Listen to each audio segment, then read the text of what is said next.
한 명이 아니라 두 명의 왕실 공주를 납치하고 공격하려는 음모가 드러났으며 오늘 공격하려던 용의자가 법정에 출두했습니다. 검찰에 따르면 용의자는 공주들의 이름과 피바다이라는 단어가 적힌 암호 같은 쪽지들과 함께 나치 선전 문구가 새겨진 도끼 두 자루를 소지하고 있었다고 합니다. 러앤크라임의 스캔들입니다. 저는 시에라 질레스피입니다.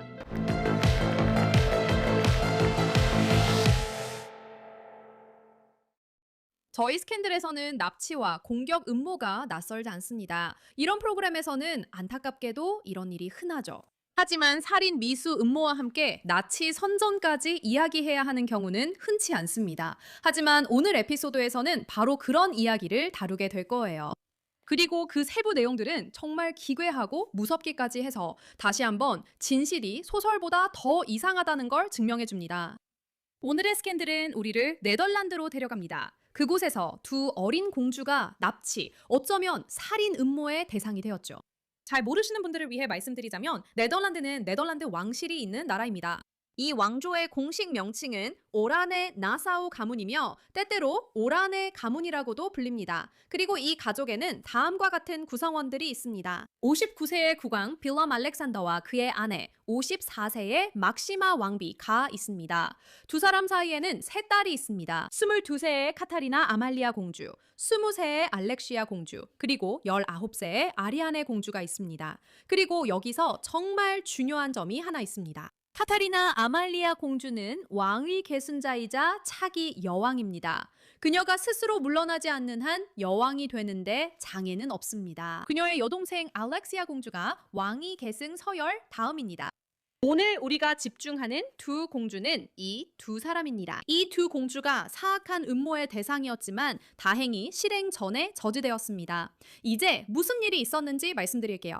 지난 2월 33, 새 남성 이이, 두 명의 나이가 더 많은 두 공주를 납치하고 공격하려 한 혐의로 체포되었습니다. 네덜란드 개인정보보호법으로 이 남성의 이름을 알 수 없습니다. 자세한 내용은 인터뷰에서 설명드리겠습니다. 그러나 우리가 아는 것은 그가 33세이며 오늘 법정에 출석했다는 점입니다.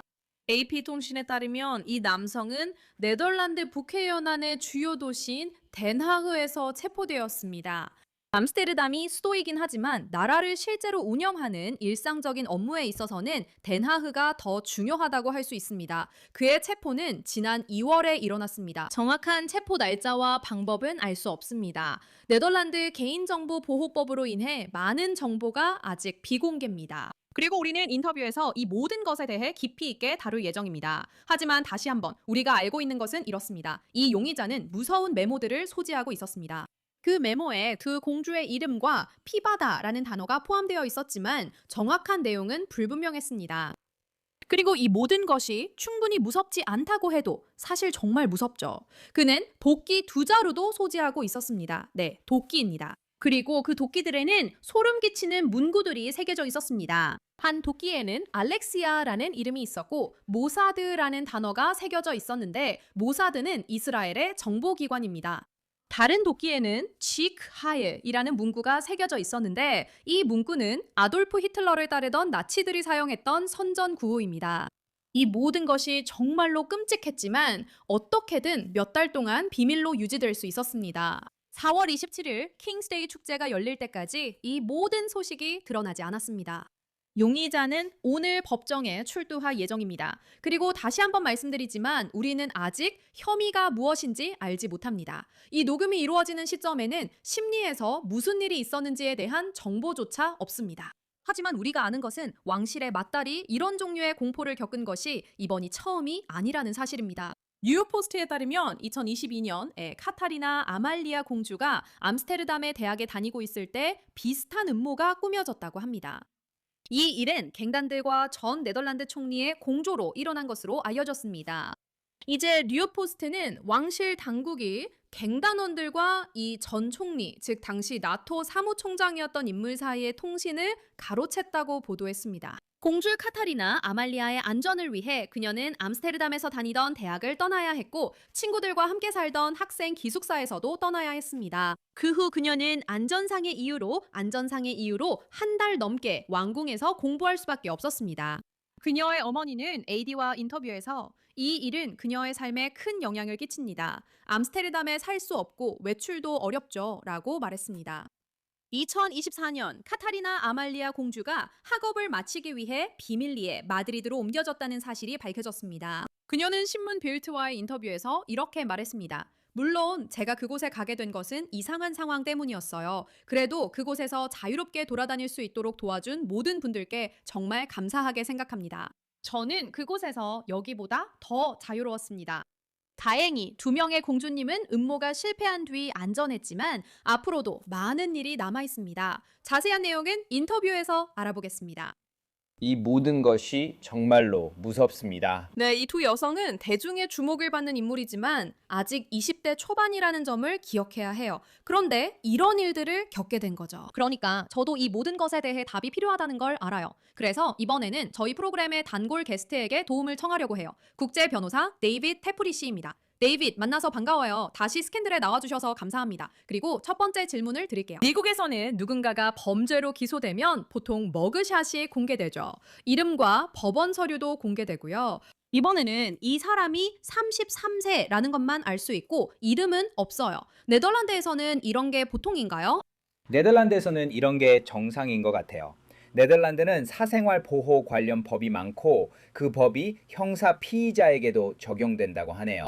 그리고 네덜란드는 형사 피의자의 이름과 신원을 공개하지 않기 위해 매우 신중하다고 합니다. 그리고 네덜란드의 시스템은 재활에 매우 중점을 두고 있습니다. 그래서 어느 정도 익명성을 유지하는 것은 그 사람이 재활할 기회를 주기 위한 의도라고 생각합니다. 그리고 그래서 우리가 이 형사 피고인에 대해 더 많은 정보를 받지 못한 이유라고 생각합니다. 이건 제가 이 프로그램에서 다뤄온 사건들과는 다릅니다. 보통 피고인 이름도 알고 페이스북 사진도 찾을 수 있어요. 우리는 그들에 대해 거의 다 알게 되거든요. 하지만 이번 경우에는 33세 남성이라는 것만 알고 있고 오늘 법정에 출두할 예정이에요. 그리고 시청자 여러분을 위해 말씀드리자면 저희는 지금 동구 시간으로 오전 11시 30분쯤에 녹음하고 있습니다. 물론 이 사건은 네덜란드에서 일어난 일이라 그쪽이 시간이 더 빠르지만 오늘 그가 법정에 출두했을 때 무슨 일이 있었는지에 대한 보도는 아직 보지 못했어요. 데이빗, 네덜란드 개인정보보호법 때문에 이름을 모른다고 하셨는데 이번 재판에서 추가 정보를 알 수 있을까요? 만약 그가 무죄를 주장하고 사건이 재판으로 넘어가게 된다면 그에 대한 더 많은 정보를 알 수 있을 겁니다. 그리고 그가 무죄 판결을 받기 위해 어떤 변호 논리를 펼칠지도 알 수 있을 겁니다. 알겠어요. 그러니까 오늘은 상황에 따라 달라질 수 있겠네요. 만약 그가 무죄를 주장하면 재판이 열릴 수도 있고 유죄를 인정하면 오늘 그런 일이 일어날 수도 있는 건가요? 오늘 바로 그렇게 될 수 있을지는 모르겠지만 그는 유죄를 인정할 수 있습니다. 그리고 만약 그가 유죄를 인정한다면 아시다시피 곧바로 선고 절차로 빠르게 넘어가게 될 겁니다. 알겠어요. 제가 너무 앞서 나갔네요. 이야기할 게 많으니 이제 혐의에 대해 말해볼게요. 이 일은 아마 지난 2월에 있었던 것 같아요. 이 두 공주를 납치하고 어쩌면 해치려던 모든 음모는 2월에 일어났고 대중에 알려진 건 최근이에요. 지금은 5월 초입니다. 이 모든 게 밝혀진 건 4월 말쯤인 것 같아요. 그가 체포되고 이 혐의의 사건이 벌어진 때부터 우리가 지금 이 일을 이야기하게 된 지금까지 왜 그렇게 시간차가 있었다고 생각하세요? 네, 저도 그게 놀라웠어요. 그는 2월부터 감옥에 있었던 것으로 보입니다. 그러니까 그는 2월에 체포되어 그때부터 수감된 거죠. 아마도 그의 사생활을 보호하려는 것과 동시에 수사가 진행되는 동안 사건을 조용히 비밀로 유지하려는 의도가 복합적으로 작용한 것 같습니다. 그리고 아마도 그들이 추적하고 싶었던 다른 단서들이 있어서 그가 체포되었다는 사실을 다른 관련자들에게 알리기 전에 조사를 진행하려고 했던 것일 수도 있습니다. 네, 흥미로운 지적이에요. 왜냐하면 이 가족은 매우 유명한 가문이기 때문이죠. 이들은 네덜란드의 왕실이에요. 그래서 분명히 그곳의 최고 수사관들이 이 사건을 샅샅이 조사할 거라고 확신해요. 이 일이 2월, 네, 정확히 언제인진 모르지만 예를 들어 2월 2일에 일어났다고 해볼게요. 그래서 이 사건이 대중에게 알려지기 전까지 2월 전체, 3월 전체, 그리고 거의 4월 전체 동안 조사가 이루어진 거예요. 정보를 미리 조사할 시간이 주어지면 수사관이나 검사에게 유리하다고 보시나요? 네, 확실히 그렇죠. 만약 다른 사람들이 연루되어 있을 가능성이 있다면 그들이 이 피고인으로부터 정보를 얻고 있다는 사실을 알리지 않는 게 좋으니까요. 그가 조사 과정에서 말을 하면서 연루되어 있을 수 있는 다른 사람들에 대한 정보를 제공하고 있을 수도 있죠. 아마 그래서 그들이 그것을 비밀로 했던 것 같습니다. 또한 표적이 된 왕실 구성원인 잠재적 피해자들의 사생활 보호를 위해서도 그것을 비밀로 했을 수 있습니다. 좋아요. 그 부분에 대해 이야기해 봅시다. 미국에서는 어떻게 되는지 제가 잘 알고 있거든요. 물론 미란다 원칙을 고집받죠. 그리고 변호사를 선임할 권리나 묵비권이 있다고 말해줍니다. 우리 모두 그 부분은 잘 알고 있어요. 미국에서는 어떤 사람들은 조용히 있으면서 변호사를 기다리겠다고 하고 또 어떤 사람들은 말을 하기도 하죠. 그래서 여기 Law and Crime 채널에서 조사에 대해 다루는 이유이기도 해요. 왜냐하면 사람들이 가끔은 말을 하니까요. 그쪽에서는 어떻게 진행되나요? 그러니까 그 사람에게 질문을 하려고 할까요? 네, 시도할 거예요. 그리고 그것은 직권주의 형사사법제도이에요. 그래서 그들은 증언에 큰 비중을 두지만 그 사람이 꼭 말을 해야 하는 건 아니라고 생각해요. 그는 아마도 제 말은 자신에게 불리한 진술을 하지 않을 권리가 있을 거예요. 그래서 우리는 아직 그가 자신의 동기나 이 범죄로 이어진 행동에 대해 말하고 있는지, 그리고 이 일에 연루된 다른 사람들에 대해 말하고 있는지 알지 못합니다. 네, 여기서 지적하신 것들에 대해 궁금한 점이 정말 많아요. 동기가 첫 번째인데 제 생각에는 이게 어느 정도 이해가 돼요. 왜냐하면 이건 굉장히 주목받는 사건이고 두 자매가 관련되어 있잖아요. 분명히 한 명은 후계자이고요. 그래서 다음 순서인 언니가 여왕이 될 거고 세 자매 중 둘째인 둘째 언니도 역시 두 번째 순서가 되는 거죠. 그래서 그게 흥미로운 것 같아요. 그런데 이런 사람들을 공격할 동기가 뭘까요? 검찰이 꼭 동기를 입증해야 하나요? 네덜란드는 동기를 꼭 입증할 필요가 없습니다.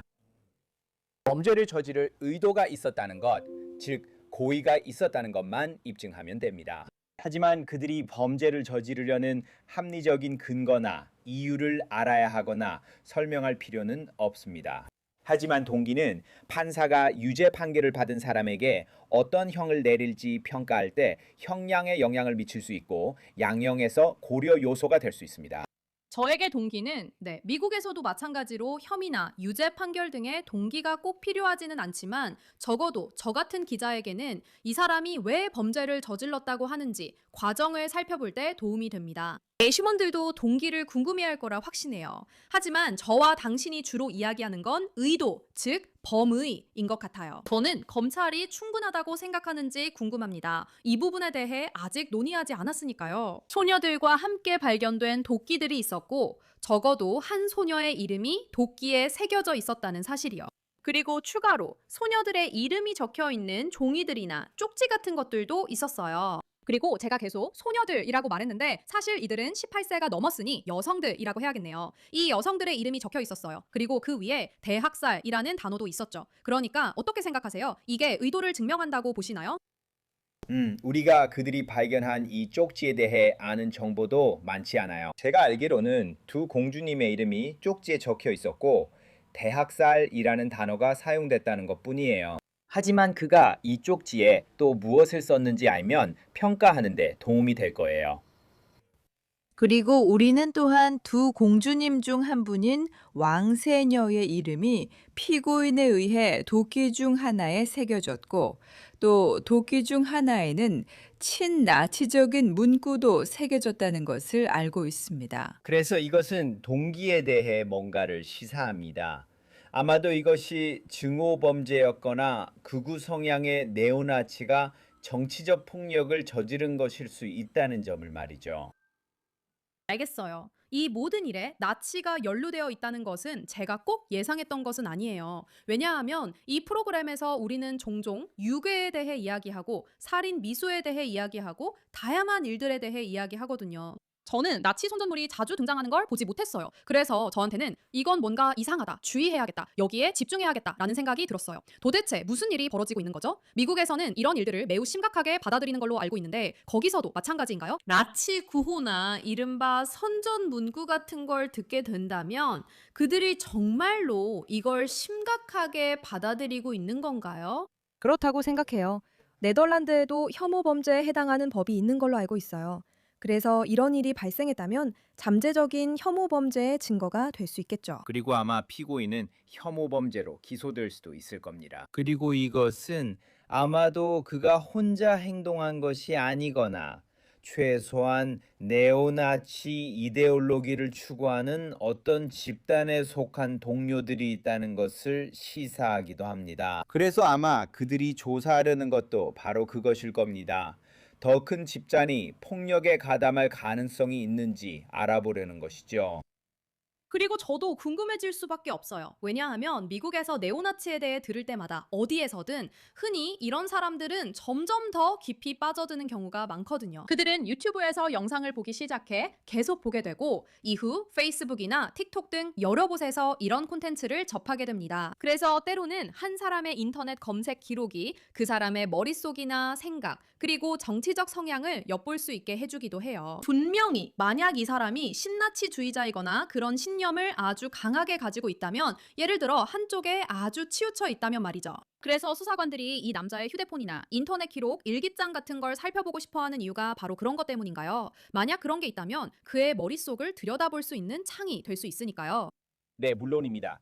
경찰과 수사관들이 그런 것들을 모두 조사하고 있을 거라고 확신합니다. 다시 말해서 이곳에 더 큰 문제가 있는지 알아보려는 거죠. 비슷한 생각을 가진 다른 사람들이 있어서 폭력에 가담할 가능성이 있는지 아니면 그가 혼자서 행동한 단독범이었는지 확인하려는 겁니다. 그의 동기는 무엇이었을까요? 이 범죄를 계획하기 위해 무엇을 했을까요? 얼마나 치밀하게 계획했을까요? 왜냐하면 그것 또한 그가 고의가 있었다는 점을 입증하는 데 중요하기 때문입니다. 그리고 이 모든 것에서 정말 중요한 점을 말씀하셨어요. 메모가 있다고 하셨죠? 거기에는 공주들의 이름과 피바다라는 단어가 적혀 있지만 우리가 아는 건 그게 전부예요. 맞아요. 저도 이 이야기를 조사해봤고 여러 자료를 봤지만 우리가 아는 건 정말 그게 다예요. 그리고 이 사건의 주제가 바로 그런 거예요. 네덜란드는 정말 입이 무거워요. 우리는 용의자의 이름조차 몰라요. 그런데 이 사람이 어떻게 밝혀졌는지 궁금해지죠. 그것조차도 몰라요. 체포된 날짜도 모르고 누가 신고했는지도 몰라요. 말씀하신 것처럼 이 일에 연루된 공범이나 누군가가 있을 수도 있어요. 이 사람이 어떻게 체포되거나 밝혀졌는지 그리고 그게 어떤 차이를 만드는지도 궁금해요. 예를 들어 그가 스스로 나와서 저는 정신적으로 힘든 상태였어요. 정말 불안했어요. 라고 말하면서 경찰에 자수했다면요. 그가 직접 자수하는 것과 친구가 이 사람이 정말 나쁜 일을 저지를 것 같아요. 두 공주님의 안전을 위해 신고합니다. 라고 하는 것의 차이를 구분하는 게 중요한가요? 제 말은 그런 것들이 다 중요한가요? 물론이죠. 만약 전자라면 그렇게 들리진 않지만 만약 전자라면요. 그리고 그는 자수했어요. 제 생각에는 그게 아마도 형량 감경에 유리하게 작용할 것 같아요. 아마도 그가 후회하거나 자신이 정신적으로 스트레스를 받고 압박을 받았다는 걸 이해했다는 점, 그리고 불법적인 일을 하려고 생각하다가 결국 자수했다는 점을 시사할 수 있겠죠. 하지만 더 가능성이 높은 건 그가 자수할 의도가 없었고 범행 도중에 계획 단계에서든 아니면 범행을 실행하려던 순간이든 결국 붙잡혔다는 거죠. 누군가가 그를 신고했는지 아니면 경찰이 그를 멈춰 세우고 의심을 품어서 수색을 하다가 이 쪽지와 무기들을 발견했는지는 알 수 없습니다. 맞아요. 저희도 정확한 상황은 모르지만 저도 당신 의견에 동의해요. 만약 정신건강 문제였다면 큰 뉴스가 됐을 거예요. 알다시피 이 사람이 지금 정신과 치료를 받고 있다든지 그런 경우도 가끔 있잖아요. 그런데 그런 얘기는 전혀 들은 바가 없어요. 그래서 어쩌면 이 용의자가 정말로 이 사악하고 음흉한 계획을 실행하려고 했던 걸 수도 있겠네요. 그리고 그게 제가 여기서 또 궁금한 점 중 하나로 이어지는데요. 이 사람들은 대중 앞에 나서는 인물들이잖아요. 그들은 공인들이에요. 그러니까 오늘 그들의 사진을 찾으려고 했을 때 이 두 사람이 어렸을 때, 아기였을 때 사진도 있더라고요. 첫 번째 공주, 두 번째 공주가 태어났다는 소식을 알리는 사진들도 있었어요. 우리는 그들의 평생을 지켜봐 왔어요. 그렇다면 이 용의자가 실제로는 알지 못하더라도 마치 그들을 알고 있다고 느꼈을 가능성이 있을까요? 예를 들어 소셜미디어에서 그들을 팔로우하거나 뉴스나 다른 매체에서 그들이 등장하는 모습을 보면서 실제로 자신과 관계가 있다고 생각하게 된 걸까요? 그런 일이 정말 가능한가요? 네, 그럴 수 있습니다. 그가 그들을 스토킹했을 가능성도 있습니다. 그가 정신적인 문제를 가지고 있어서 머릿속에서 그들과의 관계를 스스로 만들어냈을 가능성도 있습니다. 하지만 저는 그가 그들을 노렸던 이유가 그들을 노리는 것이 곧 국가, 네덜란드 정부를 노리는 것이라고 생각했을 가능성도 있다고 봅니다. 그리고 그는 아나키스트이자 네오나치로 여겨지고 있습니다. 그래서 그리고 그는 그들을 취약하고 접근하기 쉬운 대상으로 봤을 수도 있습니다. 왜냐하면 때때로 그들은 밖에 나가기도 하지만 이전에 생명의 위협을 받은 적이 있기 때문에 그들은 그렇지 않습니다. 아시다시피 그들은 원래만큼 대중 앞에 자주 나서지 않습니다. 알아요. 오늘 조사를 하면서 그들에게 약간 슬픈 감정이 들기 시작했어요. 물론 어떤 면에서는 그들이 분명히 특권을 누리며 세상을 보고 궁전에서 살 수 있다는 건 알지만요. 하지만 언니들 중 한 명은 정말로 무서워서 다니던 대학교를 바꿔야 했어요. 그녀는 걱정하고 있었어요. 그녀에게는 과거에도 신체적인 안전에 대한 다른 위협들이 있었어요. 그건 정말 무서운 일이에요. 우리 모두는 밖에 나가서 산책을 하거나 강아지를 산책시키거나 원하는 대학에 다닐 수 있어야 하잖아요. 이 모든 이야기를 듣는 게 정말 힘들어요. 그리고 이게 다음 질문으로 이어지는 것 같아요. 다시 말하지만 네덜란드 쪽은 정말 말을 아끼고 있어요. 우리는 그가 어떤 혐의를 받고 있는지도 전혀 몰라요. 그래서 그가 어떤 혐의를 받을 것 같다고 생각하는지 궁금해요. 살인 미수 같은 걸 수도 있을까요? 그렇게 심각한 건가요? 보고된 바에 따르면 그는 무기를 가지고 있었어요. 2개의 무기를 소지하고 있었죠. 그리고 대학살이라고 적힌 쪽지도 있었어요. 예전에 증오 범죄에 대해 언급하신 것도 기억해요. 그가 어떤 혐의를 받을 것 같다고 예상하시나요? 네, 살인 미수, 폭행 미수 같은 혐의가 될 겁니다. 그런 게 한 범주가 되겠죠. 테러 혐의도 있을 수 있습니다. 만약 그가 정치적인 목적으로 국가를 겨냥했다면 테러로 간주될 수 있습니다. 그리고 잠재적으로 증오 범죄 혐의도 있을 수 있습니다. 저는 그게 3가지 범죄의 범주라고 생각합니다. 그리고 정확한 범죄 혐의는 네덜란드의 형법전에 따라 결정될 것입니다. 네덜란드는 코드 시스템, 즉 대륙법 체계를 따릅니다. 이 모든 것과 관련해서 또 흥미로웠던 점은 네덜란드에서는 미국과는 다르게 재활에 더 중점을 둔 사고방식을 다지고 있다는 것이었습니다. 그리고 전에 데이빗 씨와 이야기한 사건들에서는 한 사람이 얼마 동안 형을 선고받는지에 대한 다른 법령들이 있는 것 같아요. 예를 들어 미국에서 살인을 저지르면 평생을 감옥에서 보내게 될 수도 있어요. 반면에 제가 말씀드렸던 다른 나라들에서는 20년 정도 후에 가석방 될 수도 있어요. 그러니까 만약 이 남성이 유죄 판결을 받는다면, 물론 아직 유죄 판결을 받은 건 아니에요. 아직 그런 일은 일어나지 않았고 현재로서는 무죄예요. 하지만 만약 유죄 판결을 받는다고 가정해 볼게요. 그가 어떤 형을 받게 될 것 같으세요? 만약 그가 유죄 판결을 받는다면 그가 어떤 범죄로 기소되었느냐에 따라 달라집니다. 분명히 살인 미수, 폭행 미수, 테러와 같은 범죄는 상당히 무거운 처벌이 따를 수 있습니다. 하지만 다시 말하지만 네덜란드는 유럽 전체에서 가장 낮은 수감률을 가지고 있기 때문에 의미가 있습니다. 그래서 유죄 판결을 받은 범죄자들의 수감 기간을 제한하고 그들에게 재활의 기회를 주려는 경향이 있습니다. 그들은 재활 프로그램에 참여하게 됩니다. 그래서 우리는 그가 정확히 어떤 혐의로 기소되었는지 알지 못합니다. 그래서 이 시점에서는 형량이 얼마나 될지 알기 어렵습니다. 또한 그가 정신 이상을 이유로 무죄를 주장할지 여부도 알 수 없습니다. 이것은 본질적으로 네덜란드 법체계에서 인정되는 항변입니다. 그가 정신적인 문제로 인해 자신이 무엇을 하고 있는지 몰랐다고 주장한다면 그것이 그에게 영향을 미칠 수 있습니다. 무죄 판결을 받을 수 있지만 동시에 의료 치료, 즉 정신 상태에 대한 치료를 받아야 할 가능성이 높습니다. 그가 안전할 만큼 정신적으로 안정됐다고 판단될 때까지 의무적인 프로그램에 참여해야 할 수도 있습니다. 그래서 이 상황이 어떻게 흘러갈지는 여러 가지 가능성이 있지만 표적이 누구였는지를 생각하면 이 사건에 많은 관심이 쏠릴 것이라는 점은 분명합니다. 맞아요. 그리고 저도 정말 바라는 게 누구도 집을 나설 때나 인생의 어느 순간에도 위험하다고 느끼지 않았으면 좋겠어요. 이 여성들은 그런 자유를 누릴 수 있어야 해요. 그리고 말씀하신 대로 아직 너무 초기 단계라서 그의 혐의가 무엇인지조차 모르는 상황이에요. 오늘 법정에 출두한다고 하죠. 이건 우리가 계속해서 지켜봐야 할 사건 중 하나예요. 데이빗 테프리, 오늘 스캔들에 나와주셔서 그리고 현재 우리가 알고 있는 내용을 잘 설명해 주셔서 감사합니다. 감사합니다. 그리고 오늘 스캔들 에피소드는 여기서 마무리하겠습니다. 오늘 보신 내용이 마음에 드셨고 더 보고 싶으시거나 저와 소셜미디어에서 소통하고 싶으시다면 인스타그램 등에서 시에라 질레스피를 찾아주시면 됩니다. 오늘 스캔들 시청해주셔서 감사합니다. 저는 진행자 시에라 질레스피였고 다음에 다시 뵙겠습니다.